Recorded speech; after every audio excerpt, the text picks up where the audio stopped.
You know, historically, out-of-home has kind of always trailed other traditional media formats. There's a real danger that other mass mediums will overtake out-of-home in terms of their ability to measure the effect. As there are evolutions in measurement across other medium, it's important that we keep up with it and take advantage of all the technologies. Given what the out-of-home industry is working on right now with regard to the measurement methodology, it's light years ahead of where all of the other media types are in terms of their methodology. We want to make out-of-home more dynamic, and we think dynamic should be the new standard. The ability to optimize campaigns that Operation M.O.R.E is starting to dive into will give us that opportunity. Being able to connect data from multiple sources, set-top box viewership data, connected cars, mobile GPS, and use it to inform our out-of-home investments is extremely exciting and innovative. At Horizon Media, we have a very positive opinion of Operation M.O.R.E. We feel like they are leading the way, moving in the direction that we see across the other media at the same pace, if not faster than others, to really move into this new digital measurement marketplace. What TAB is doing here is truly groundbreaking and should be a game changer for the industry. The TAB has got the potential to be something incredible, especially with the new leadership. It's pivotal to have a holistic measurement system across the whole of the industry, as we have in other countries where we've seen massive growth in the industry. So as long as we all get behind the TAB and believe in the vision, I think the potential is absolutely incredible.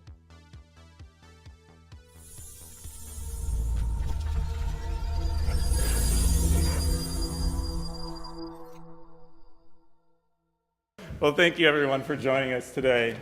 I hope all of you are enjoying your time down here in Boca. So in today's breakout session, you're going to learn all about Operation M.O.R.E and the future of TAB's audience measurement capabilities. You'll also hear from a wonderful group of industry leaders that have accepted to be part of this panel, hear about what Operation M.O.R.E means to them, the out-of-home industry, and the overall advertising landscape. So let's set some background information about how we arrived here today. So a little over a year ago, the TAB launched an initiative to expand the capabilities of its out-of-home ratings product. This new product is to match and in many ways exceed the capabilities of other forms of media measurement. The goals of the new out-of-home audience measurement are to first and foremost provide ratings to a diverse landscape of media formats in the out-of-home space, including new forms of digital media. Expand upon the basic demographic profiles of age, gender, ethnicity, and household income that we currently provide to our members. Create a ratings product that is accounting for seasonal variation, that is able to deliver audience and audience origins, reach and frequency by time of day. This is obviously very important for digital, but we'll get into why it's also important for classic or non-digital pieces of inventory. We need to be able to create ratings that are predictive, but also provide actual delivery. So we have an archive of what was delivered for a campaign, so you can do post-campaign analysis and learn and optimize in the future. And we need to make sure that we have a robust platform that can support all of this data, that makes it easy to integrate into third-party platforms and also with our own members' inventory management. Oops. There we go.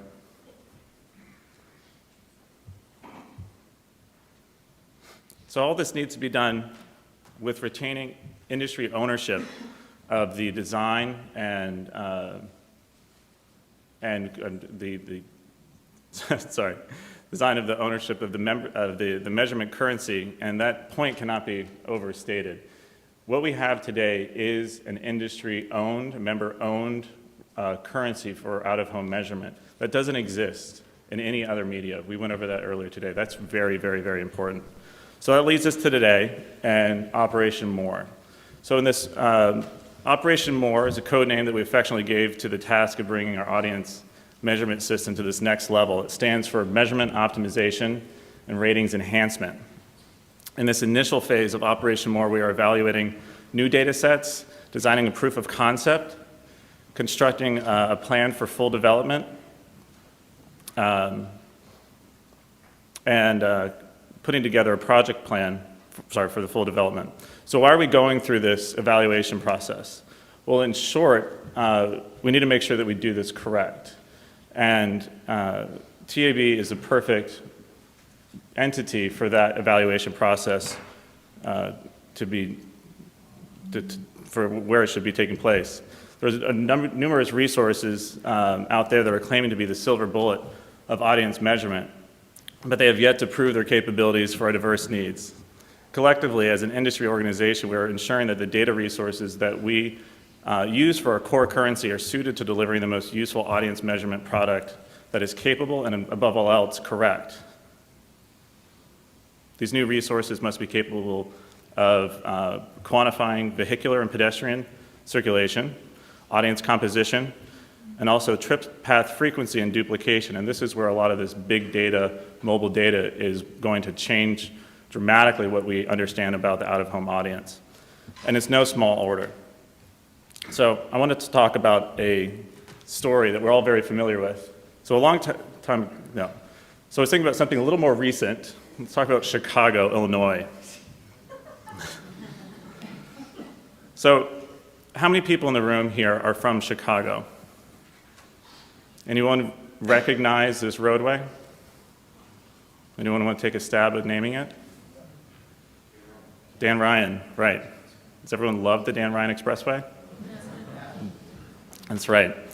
It's one of the most hated, most heavily traveled, congested roadways in the city of Chicago, if not the entire country. Terrible for commuters, great for out-of-home advertising. This little curve here is one of the most congested roadways. This is the speed pattern. This is from INRIX. This chart shows the expected speed on this roadway for every hour of the week. The free flow speed is somewhere around 55 miles an hour. The average speed on Friday afternoon is less than 10 miles an hour, average, on a good day, average day. So let's take a look at how TAB currently reports audience here and how Operation M.O.R.E is going to provide a greater insight on this location. So today, out-of-home ratings are reported as weekly impressions. It's an invaluable metric that everyone uses. It's the industry's standard stable currency that is integral to buying and selling. So this is more information that we have today in TAB ratings. We know that 62% of the individuals on this roadway are workers. The average household income of individuals that are above $100,000 represents 25% of the audience, 37% is African American, and 22% is Hispanic. It has a unique reach curve, and the audience primarily comes from Cook County.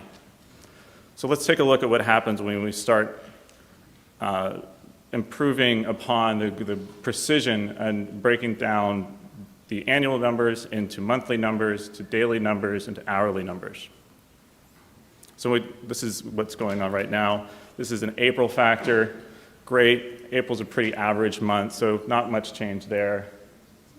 We start seeing a little bit of a story when we look at the delivery by day of week. Obviously, the weekends are a little bit lower. Friday's the highest. It's the highest of the week, obviously, and it's 50% greater than Sunday. So that's a little bit of a story. When we start looking at the hourly volume of audiences on this roadway, this is when this unique characteristics, this unique story is going to really pop for segments of road. Every single piece of inventory on that roadway has a unique relationship with that roadway. It's facing a particular angle. For digital inventory, it has a particular ad length that certain content can be delivered on. So this is where we're really going to see these personalities, as Nancy said earlier, shine for out-of-home. And this isn't just going to be 1 week. Obviously, this is going to be every hour of every day of the week, all 8,000 something hours of the year. So it's a lot of data. As you can see, it's going to be very different from what we deliver today, which is a solid blue line. It's just flat. And I talked earlier about why this is important, not just for digital, which are looking for hourly impression variation, but if you're doing a campaign that has static inventory, you also need to be able to see the variation in delivery for any post-campaign analysis to see the ROI. Hourly delivery, you might see fluctuations of visitation. You wouldn't have been able to attribute that before if you didn't know the variation in delivery by time of day. So where is this data coming from? This information is coming from hundreds of millions of mobile sensors that we all take with us throughout our daily lives. such as mobile phones and connected cars. Precise location data is what helps make smartphones smart. It's with precise location that these devices give us relevant information. It's only through precise location data that real-time traffic congestion is reported to you, or that you know that your limo or Uber is 7 minutes away after you hail a ride with your phone. And it's this aggregate anonymous location data that has untapped potential to facilitate amazing understandings in the out-of-home audience. So thank you to INRIX for this wonderful data that went into this visualization. So here's one example of how aggregate location data can inform us about travel patterns throughout the day. These are two representative samples randomly selected at different hours of the day. You see Chicago at 5 p.m., lots and lots of movement out there. 10 p.m., obviously less so. Now, there's an obvious change about the total number of individuals that are moving around, but when you look at individual roadways or neighborhoods, you'll see patterns that reflect real expectations. Downtown Chicago is still very busy. There's lots of activity there, less so on some of these arterial or local roads. Now, we obviously know where those devices are at those particular times, so we can look at where they've been and where they're going. So if you look at break it down to individual trips and how they're traversing a roadway, you can build a very unique story about how people are getting from point A to point B, where that catchment of a roadway becomes part of that personality. And this is, again, part of the Dan Ryan Expressway. Sorry to use another example of it. Here's a local version. This is downtown Denver. This is information from AirSage and City Labs and their Street Lytics product. Downtown Denver, Lawrence Street, Larimer Street, two adjacent opposite direction roadways have very different catchments. People are going to be coming from different locations by every hour of the day. So this is going to be the capability of what we're going to be able to understand. This goes into having much more sensitive reach frequency, a much better story that we can tell about our inventory. So it's not just vehicular audiences. We also need to make sure that we have information on pedestrians. So this location data is not only being explored in Operation M.O.R.E. One of the reasons that we are exploring a variety of data inputs is so that the strengths of each input can be brought together. This is this multifaceted approach that we're taking. So real counts of vehicles and pedestrians would continue to be the foundation of out-of-home advertising industry's currency. And all of this mobile data can help augment and understand how those variations are changing throughout the day using real information from real devices. So to wrap up before I ramble on any longer, we're going from audience insights today to audience insights tomorrow. And we're all incredibly fortunate to be in the industry right now when this is happening. You couldn't have asked for this to be possible 10 years ago. Mobile devices with geospatial precision that they have right now didn't exist. The iPhone came out less than 10 years ago, and it didn't reach a critical mass where this was possible until probably only a couple of years ago. So this is really exciting. Now, you might be saying to yourself or whispering to the person next to you or tweeting to your followers, cool story, this is really complicated.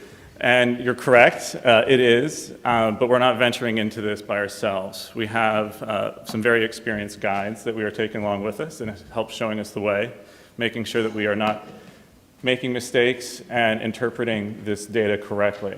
So I'd like to introduce to you Nikhil Puri from Cambridge Systematics, who heads up their travel demand forecasting group on the East Coast, focusing on New York.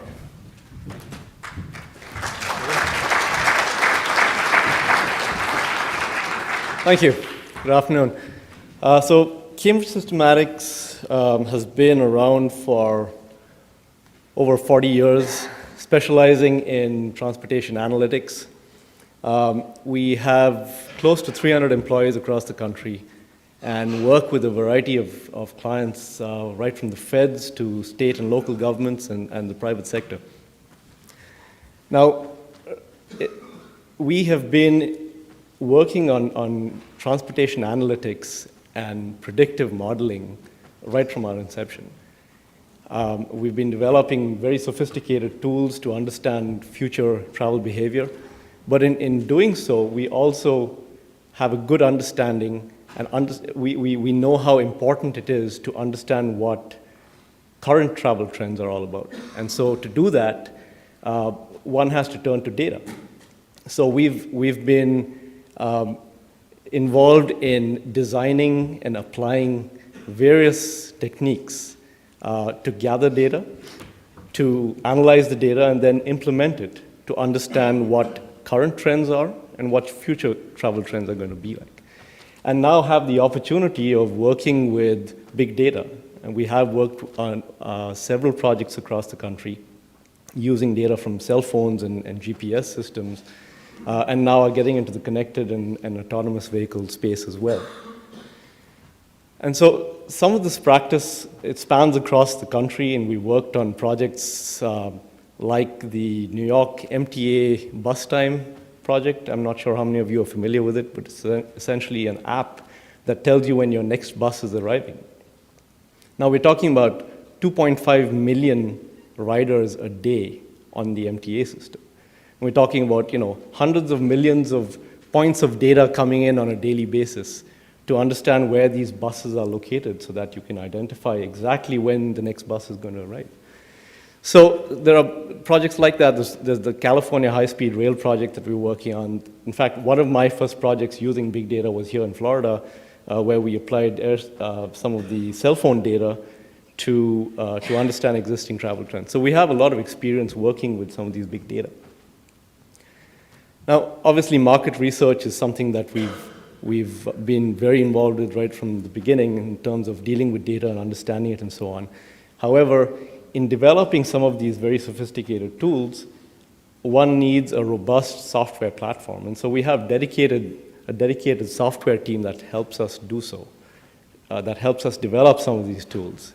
And so, using the insights that we've gathered and our expertise from across the country, we hope to help TAV progress this project further, and we're really looking forward to this really exciting opportunity.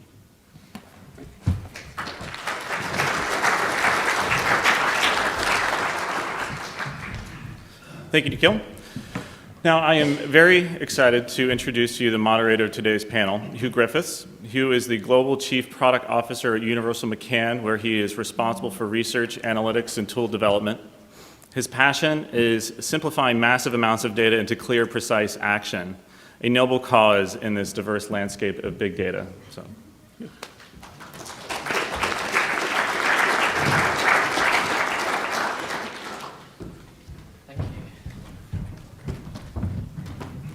This isn't simple, then I've screwed myself, right? Right. Right, I want to start by inviting my fellow panelists up to join me. Do you have the clicker, or is this a...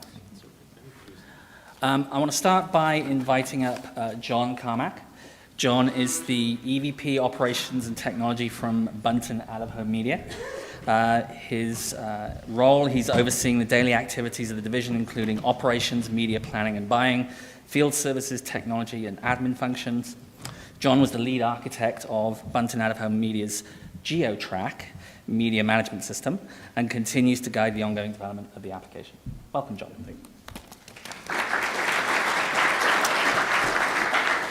Next up, we have Neil.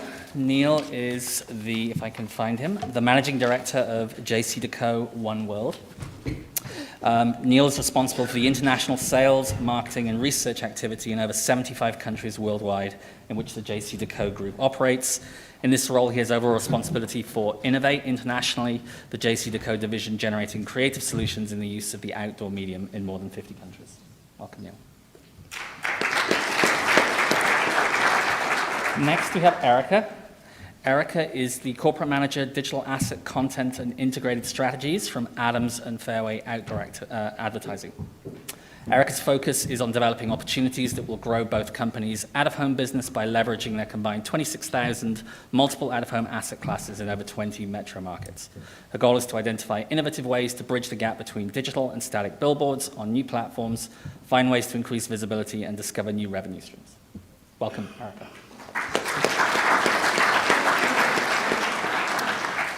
Next, we have James. James Price is the SVP Data Insights and Programmatic Product from Outfront Media. James's focus is on extending the digital focus and offerings across media types and expanding the programmatic methodologies. His primary interest is in the coordination and combination of media by better understanding the delivered audience characteristics and focusing on the desired activities from the end user. Welcome, James. And last but not least, we have Cheryl Zimmerman. Cheryl is the Director of Marketing Services from M.O.R.E Advertising Company. Cheryl manages M.O.R.e's research programs, sales applications, data-driven initiatives that help out-of-home salespeople convey the true value of the medium. Her primary goal is to demystify out-of-home measurement, leverage future data enhancements to create a relevant and useful tool for local salespeople and large or small advertisers. Welcome, Cheryl.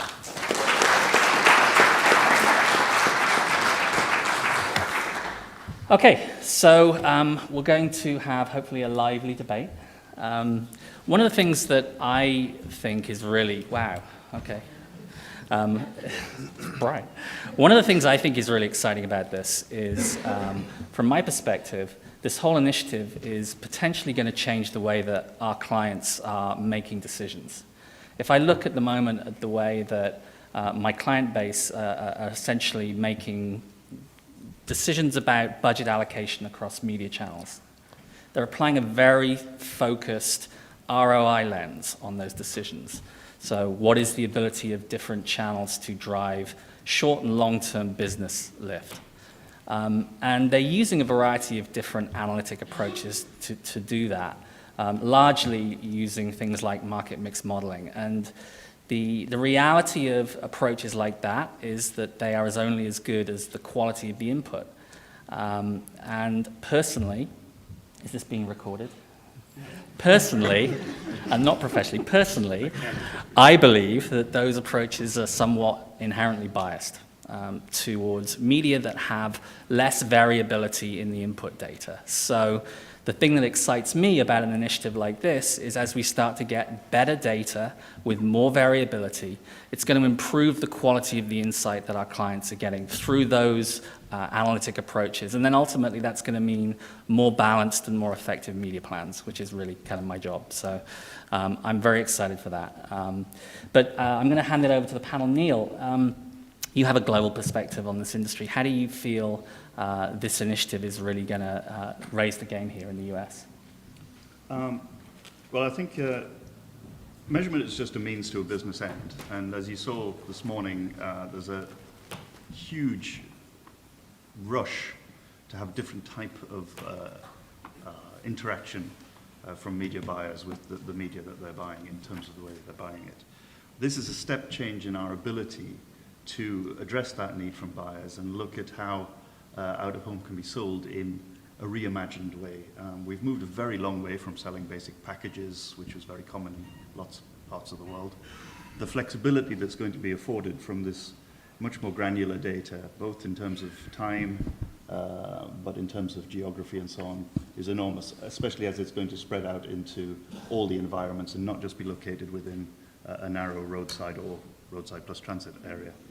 But really, it would be wrong to fixate only on digital in this discussion, because a lot of people do fixate on digital and think this is all about digital. Digital is coming fast, but still a huge percentage of our inventory is not. And these data will allow us also to be much more creative in the way that we address buyers' needs for how the classic products can deliver interesting audiences. So we're really going to see a big change in the way that we're selling standard classic products. The digital story will be very interesting, will probably drive most of the interest and talkability. But already we are using techniques like this in other markets to sell our classic products, light boxes, etc., in a more progressive way that shows people that they can reach audiences and integrate other data sets from the buyers in a much more interesting fashion. So it's a real big step change in imagining what the future of out-of-home is. That's interesting. I mean, I talked before about the quality of the input data and how important that is. Nikhil, can you talk a little bit about some of the due diligence that we're going to be going through to make sure that the input data is as solid as it needs to be? Sure. So I mean, we're all really excited about the opportunities that some of this data gives us and what we can get from the data. but it's really important to make sure that the data that comes our way has been vetted, makes sense, So for example, one of the things that we do typically is when we get data, we compare it to other sources of data. These could be aggregate sources where you understand what overall flows, travel flows are. It could be just distributions, which give you, very clear, a very clear idea of what peaks look like. For example, the AM peak versus the PM peak. You understand that in the AM there need to be very distinct peaks. In the PM it's a little more spread out and so on. We need to understand what the data sources are, because not all these data could represent commuters. So these are the kind of tests that we do, comparing the data against other sources to get a better handle on whether it makes sense or not, and I think that's critical. That's very cool. Cheryl, question for you. In your bio, I talked about how a lot of what you're trying to do is work with people within your company to convey the true value of out-of-home. How do you feel once these initiatives have been implemented, this sort of new level of data is really going to impact kind of your day job? Right. I think that a big impact is going to come from, it's kind of simple, but adding the element of time to our media plans is a pretty big deal. Because really, if you think about it on a national scale, we'll be able to tap into trip history. So if we can go back and look at how traffic behavior differs on specific events, if I'm making a seasonal out-of-home plan, I can target based on how behavior changes on Black Friday or Super Bowl Sunday, or even be able to demonstrate like the difference between traffic behavior from a work day to a weekend. And another big deal regarding those trips is I'll know where all those trips end.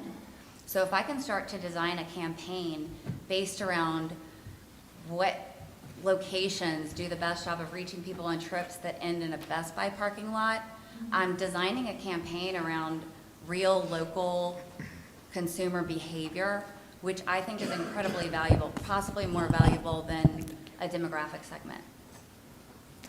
Erica, same question for you. Great, thank you. With the advent of all this incredible transparency and granularity that we now have at our fingertips, we now have new ways to find and explore new revenue streams and support those revenue streams with post-reporting, which is incredible. Again, this is something Dylan brought up earlier, but it's something we couldn't have done 10 years ago, which is great.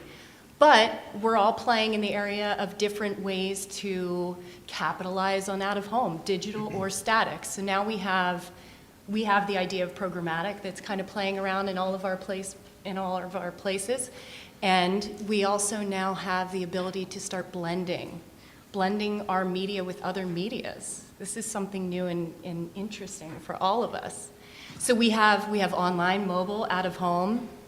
We're all working on our own platforms, it seems like, of that, But then also we have the ability to report about it, and make it real tangible, real, like the Feel the Real campaign, but this is an extension of that because we can now blend with other mediums. So it's a beautiful thing. Thank you. Dylan talked about the importance of one of the objectives of this was to have data that could be integrated into different planning systems. Jon, I know this is an area that you're responsible for. How do you feel, or do you think that there are, and what are they, the new capabilities that are going to be driven by this type of data once it's integrated into your systems? It's interesting, as you said, with our product GeoTrack, we've implemented the initial eyes-on ratings into the system, so we've been using that for years. And we've already started testing some of the trip path data that's been interesting. It's Cracker Barrel, I'm sure most of you know, huge advertiser out of home. It's one of our clients. We've already been able to take this data and change some of their perceptions about their own inventory, which is interesting. They classically have been that this billboard just goes with this one store. And we'll have in Nashville, 20 stores and 35 billboards, but they think about the messaging and the purchasing patterns on a store-by-store basis. We've taken some of this data already through our system and been able to show on a map, present back to the client, here's where your originations are for your customers that are coming into each Cracker Barrel during the month. And from that, we've already had them move and change perspective in terms of how they're going to message going forward in these DMAs, which is a project we've been working on for years with them to get them to change this stuff out from a promotional standpoint. Excuse me. But from a second to that, from a system standpoint, we see a huge opportunity and possibly a miss if we don't have systems that are developed to utilize this data. We saw a little bit of that with Eyes On, where agencies or out-of-home companies did not come in and build systems to really utilize the data to make that process of buying easier. You know, it's one of the things, anytime you have this sudden step change in the volume of data that's available, there is always this danger of getting overwhelmed with it. And I think it's important that there are sort of bite-sized use cases of this that get rolled out, or else otherwise it can just be overwhelming. James, how do you feel about some of these new capabilities that will be driven by this type of data? Yeah, I think they're absolutely necessary. I think that it will cause, to echo John, a lot of the planning utilities coming out of agencies and clients directly to understand their objectives. They'll have to be a lot more clearly defined. They'll have to say, here's what I want to have happen. In order for these things to happen, here's where I need to be putting ads. It drives an understanding that leads to reacting to the behavior or even influencing the behavior, right? For our clients to say, this is what I want the outcome to be, and I understand where someone starts and stops and where they visited along the way, then I can help influence that behavior because now I understand the needs and the mechanics of the end user. So I think that it will drive much more thoughtful, much more cleanly executed, even to Erica's point, across multimedia, so that everything joins together appropriately. Very cool. So anytime we talk about big data, there's this sort of looming question about privacy. How are we ensuring that the privacy concerns are being met and that there are no future concerns that might arise through the collection and use of this data? Dylan, do you want to take a stab at that? Yeah, sure. I guess it's a very new concept for a public mass media to be worried about privacy concerns, but now that we are trying to harness all this very granular location data, it's something that we need to be very aware of. It depends on the data source as far as what things we need to be concerned with. It's one of the reasons why TAB has brought on a council to advise us that understands a lot of the privacy concerns that are out there, to make sure that this evaluation process and at the end of this phase one, when we put together this development plan and present it to the executive committee and to the TAB membership, that it has a point of view that takes into account the ramifications and the best practices of addressing personal identification information. A lot of the data sources that we're using are already hashing some of the data that comes in, so it's anonymized there, or it's reported in the aggregate. So right off the bat, we're relatively at arm's distance, to quote a conversation from James earlier, that a lot of that personal identification information is stripped of the data before it even enters our hands. So we're a little bit safe there, but it is something that we need to be careful of, because it's not just, is this responsible, is this legal, is it going to scare the consumer of what we're doing? Is it going to make them not enjoy being exposed to out of home? Is it? If we don't do it correctly, it could scare people. Right. Yeah, and Nikhil, how is the data being, I mean, I know it's early days still and we're still evaluating different data providers, but what is the sort of the concept of how this data is going to be handled to ensure that nothing bad happens? So again, going back to what John said, there are different ways of doing it. From what we understand, we receive data that is anonymized already when we have to apply it to transportation planning and analytics. And there are different ways of doing it. I mean, one common way of doing it is to aggregate it all up so that you can't identify the location of it. There are other ways where you have unique identifiers given to devices, but those identifiers cannot then be related to the user. So there are several methods that are used in the industry to protect the ID of a user or a device. From the media agency perspective, we're going to want the PII, right? Right. Just a heads up. And we can't have it, clearly. You know, one of the, a couple of people have mentioned this already, this idea of programmatic, and obviously, you know, again, from my perspective, I mean, this is just the word that you hear every day now across all of our clients, just programmatic. And, you know, when you look at this new level of data that potentially is being generated here, how does that fit into a programmatic conversation? Is it a driver? Is it an integral part? How do you feel about that? James, your thoughts?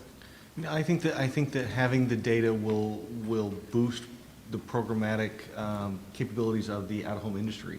Echoing Neil, not even just digital, but also static. I mean, you think about it, and I'm always kind of the person, whenever I speak publicly, I want participation from the audience, but, you know, how many of you, when you hear programmatic, just for my benefit, your mind automatically goes to the horror of online real-time bidding? Okay, it's a decent number of hands. I mean, the programmatic is actually defined several different ways, and I think that having a good understanding that programmatic starts with a mechanized workflow, and you can set up private marketplaces, and these things aren't scary.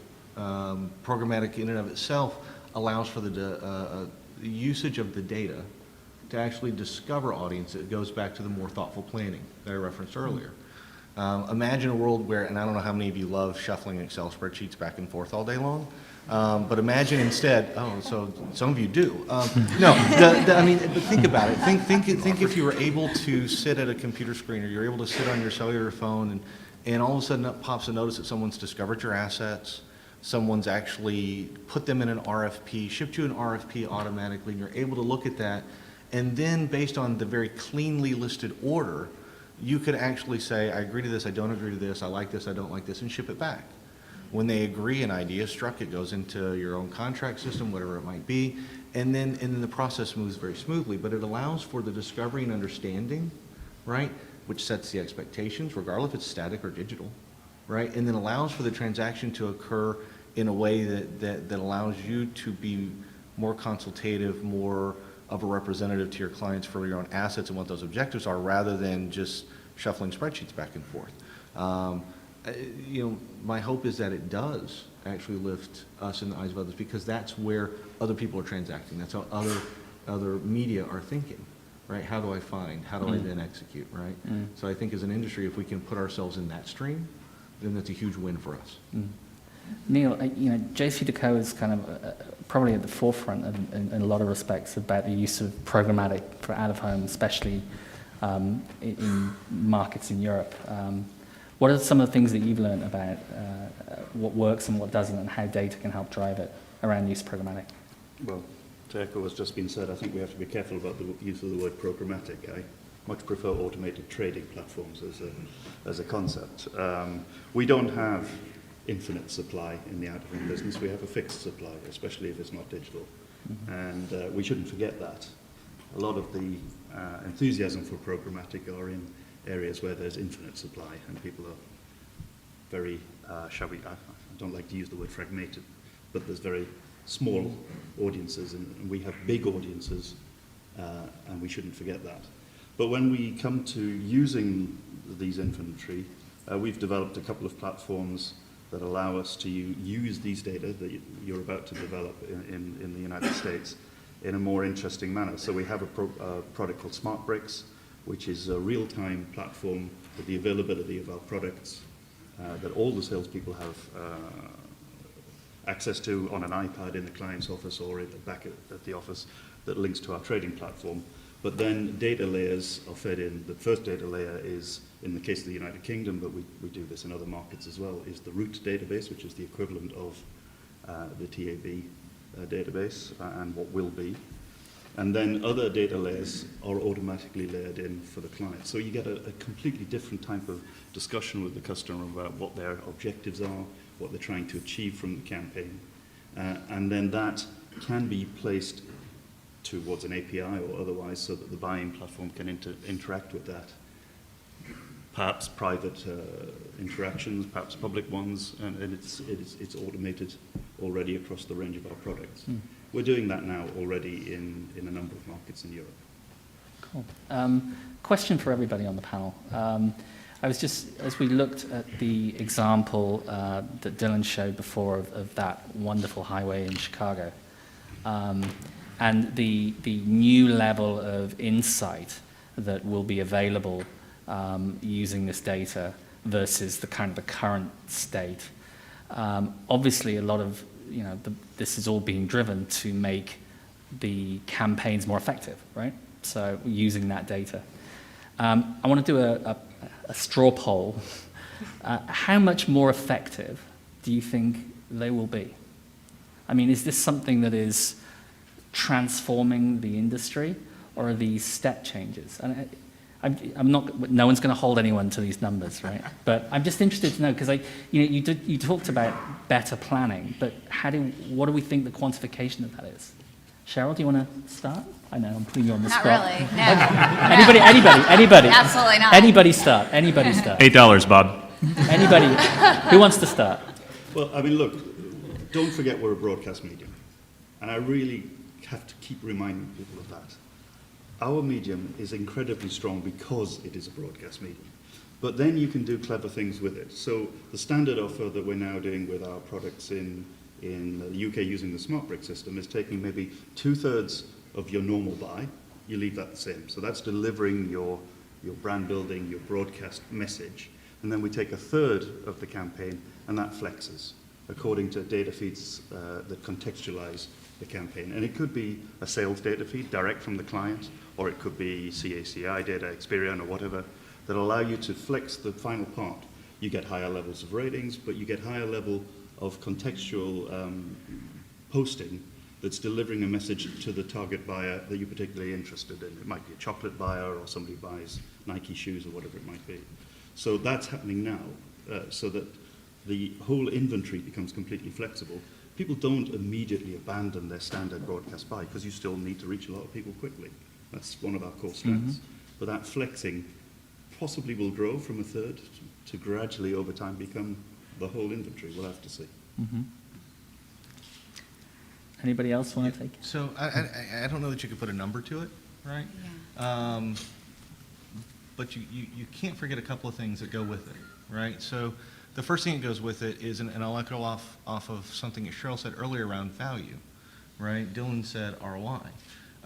These are things that with the data, with the ability to transact to some level programmatically, whether it be private or public, right? You begin to be able to exhibit an area of value that goes beyond the aspect of tonnage, right? Or just the broad reach. So you can actually start to speak to the value. That in and of itself has a pressure on the economics, right? And generally speaking, a positive pressure. Yeah. So once you start exhibiting that, that's kind of the first piece to expressing that value, that ROAS or ROI. The second piece really depends on the publisher, right? How can the publisher themselves make the experience more creative and or more engaging, and or how are they going to utilize it? So I think that those are two sets of dependencies: is how you actually track and measure and express, and then how you actually apply that to your own publication methods. Right. I agree with that. I do think there's a huge revenue potential that we miss out on the local market level. And it's easy to put lots of mobile data and extra survey and panel data to enhance a campaign at the national level because there's a budget there, but it doesn't really exist for a small business owner who's making advertising decisions. And I think that we miss out on a lot of small little incremental programmatic buys that are happening at local agency levels. So having this in a system that's not just nimble and flexible, but also on a national scale so that it's available in Abilene, Texas, I think that's where we're going to see a huge revenue potential, because like I said, it's very small budgets, very small buying decisions happening, but when you roll them all up, I think it really does move the needle. Nikhil, do you? Yeah, so as the outsider to the industry, the way I see it is that there exists a very robust process right now in the overall measurement system that TAB has. And it's built on some standards that are acceptable. That's the way things are being done. It's state of the practice right now. However, some of these data are going to give us the opportunity of taking it to the next level. So your accuracy could improve.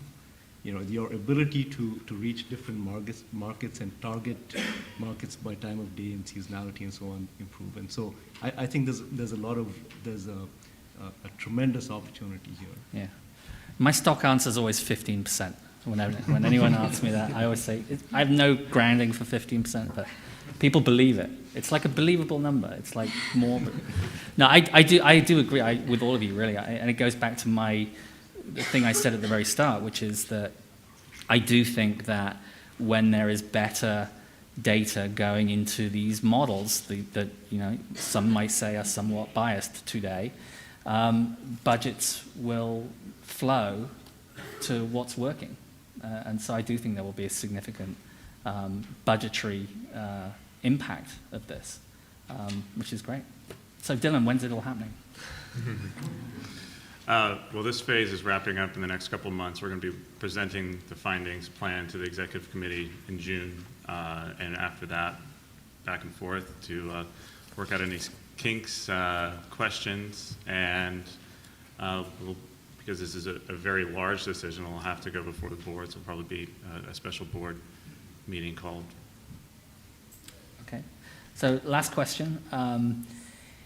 I know there's a very ambitious agenda, and we've seen a lot of things that are hopefully coming down the pipe when we look at this initiative. But what's kind of the one burning measurement question or ask that everyone is really looking to solve in the next sort of 12 to 18 months? We go down. Carl, do you want to start? Do you have an opinion? The burning question. Yeah. Well, I think just getting all this information, and being able to put it together and fuse some of these data sources, different data sources, to leverage the strengths of all of them, I think, and then essentially enhance the existing process. I think that would be really good to be able to achieve at the end of this period. John? I know for us, the thing that we're hoping this will springboard to is ROI and attribution. It's the number one question we get from our clients as they're planning, what's my ROI going to be? What can I expect? And we've seen where we've lost budget dollars because we can't give a true accounting back to the client. So that from our agency standpoint is what we're looking for out of this. Well, instead of measurement, I'll talk about business, because measurement just should follow business. What we would like to see is a movement for the industry to be dynamic by default. So we're looking to see us thinking in different ways about using the inventory, using it dynamically, whether it be the fixed inventory or particularly the digital inventory, so you contextualize the messages that are being broadcast. We need initiatives like this, and it's particularly important that the industry does this collectively. You have a really rare gem here in the US that out of home alone, and it's been said already, but I'm going to say it again because feel so strongly about it, because we're used to this in the rest of the world. We have jigs for all media. We have them for TV, we have them for radio, we have them for press. The industry always owns its data everywhere else, more or less. In the US, only out of home has this rare thing that you can decide how your industry is measured. And you can control the cost of that, by the way, which is really important. So you've got something really valuable that is going to allow you to provide the data that you need for your business to step up in this coming years to make your medium relevant to this broader discussion about digital and programmatic. Seize it, because you've got it now. Yes. So we now have this ubiquitous currency that we can use to speak a fluency in all medium spectrums. The entire advertising universe, we can now have a fluent conversation about research and ratings. But on top of that, it substantiates any new revenue that we're trying to support and explore. So the next generation of exploration could be the 6.4 billion things that are connected right now in IoT and smart cities, because that's the next step, smart cities, supporting and substantiating and integrating with smart cities, and being a part of that revolution, because that's what we are. We're audience and we are placement. And together, it's impressions, and the impressions are the reach and frequency, and that's the currency, and that's where we're going. A fluid placement where all the medias can play together. I think when I wrap my head around being here a year from now.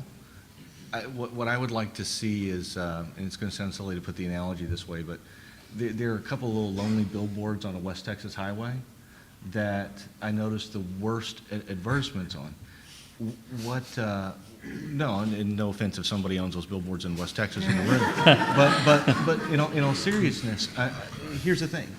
Out in West Texas, there's a lake called Possum Kingdom Lake. Possum Kingdom Lake is probably one of the best resorts in West Texas. It's where Red Bull hosts their cliff diving championships, the only spot in the U.S. So why are there these little ads for businesses that you would never find out in the country, when instead, if you knew the actual people who had homes at these resorts, right? Mm-hmm. They're driving the Mercedes, the Range Rovers, they have the yachts, it would be a totally different advertisement if you could actually say, I understand now the people who drive past these billboards are not worried about buying stuff at the feed supply. They're worried about buying, where am I getting the boat upgrade, or if I want to have my boat detailed, or whatever the case might be. It becomes a very different story once you understand the audience, that you can actually communicate to them properly. It changes the entire dynamic. Yeah. So if you have the boards in West Texas, please come find me. We'll have a conversation because I can tell you where they're at. But sounds like you have some clients lined up. Yeah, exactly. But it is a different conversation as soon as at the local level or even the national level you're able to understand, because it's more than just ROI. It's the actual value of the media to drive activity, yeah. And it's being in the right place at the right time with the right message. I think when you see that exhibited to our clients and their customers, it changes the dynamic of how you relate out of home to other media. Other media is experiencing great hype right now, but it's not smash mouth football. It's not good defense and offense, yeah. Right? Right. I'm obsessed with whose billboards those are. Yeah. I'm so worried that's ours. What I really hope for, I totally agree with that, but also kind of just to zoom out a little bit, just in general, what I really hope for is just acceptance. Because I feel like even today, it's so frustrating, but there's just a genuine discomfort with the acceptance of where our numbers come from. And there's a little discomfort on the sales side too, trying to explain it to somebody that's already skeptical. And I feel like grounding our measurement, like with this kind of an enhancement, we're grounding our measurement in mobile data. And we all have mobile devices, and you don't have to be a research expert to understand the valuable travel information we're going to be able to tap into from a mobile device. We're all mobile consumers, and I feel like local level or national level, we all kind of get that. So I really think that's what I'm really hoping for, is just a little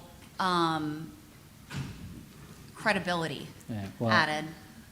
I think when you look at the size of this big data and you compare it to some of the Nielsen measurements going on for TV, that should be where the focus on skepticism is, if you ask me. But anyway, I think that's, we're going to wrap it up. I want to thank... Say one point to Cheryl. Sorry.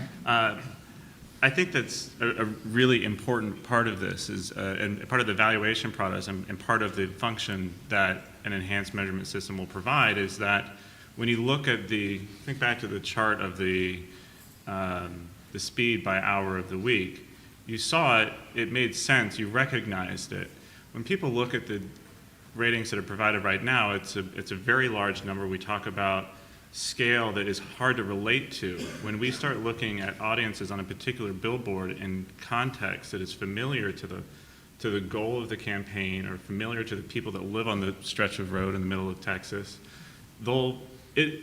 that questioning will be alleviated. You'll be able to, it will feel more comfortable because it makes sense. And then you go on and say, this is coming from real mobile devices, and it moves the conversation beyond the ratings, and let's just use these numbers and optimize based upon these conversations that we were never able to talk about before.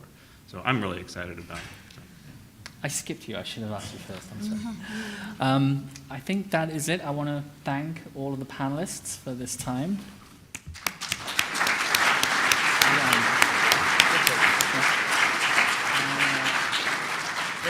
We have 2 minutes. So if there is a burning question, I think we can probably get one in. Here we go. One question.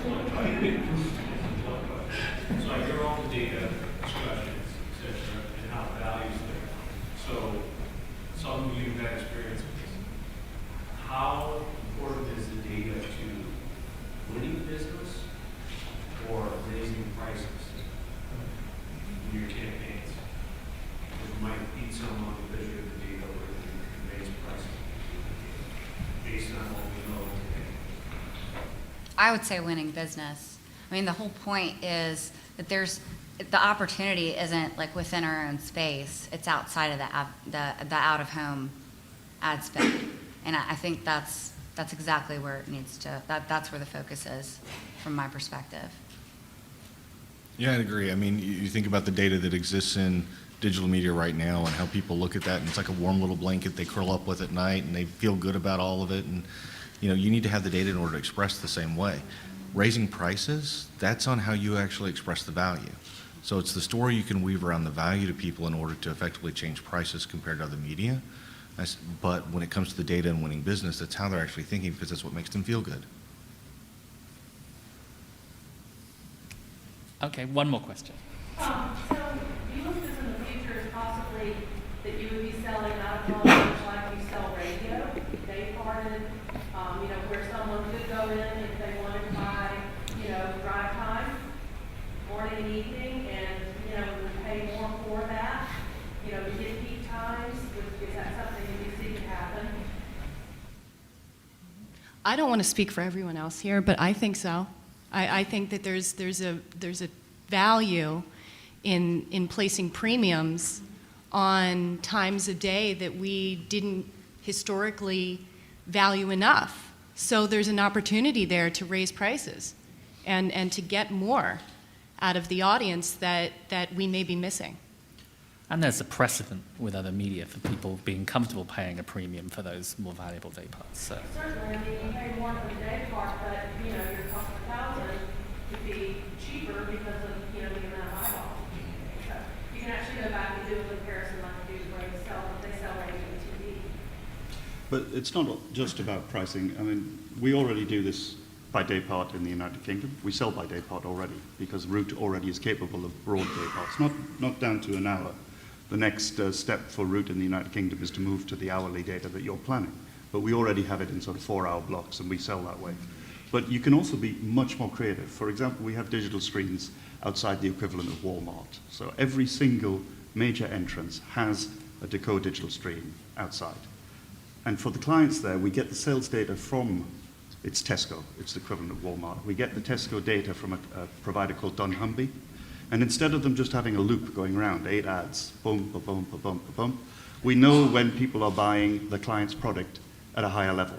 So we can dial up the playout during the period where people are buying the product and dial it down during the period when they're not. They get higher sales effects, and we've been able to document it because we got the sales data from dunnhumby to show that goes on to leading to higher sales. They don't pay any more because they're still getting the same percentage of the loop, but they're getting much more effective communication. And that brings in new clients in a big way. Okay, thank you very much.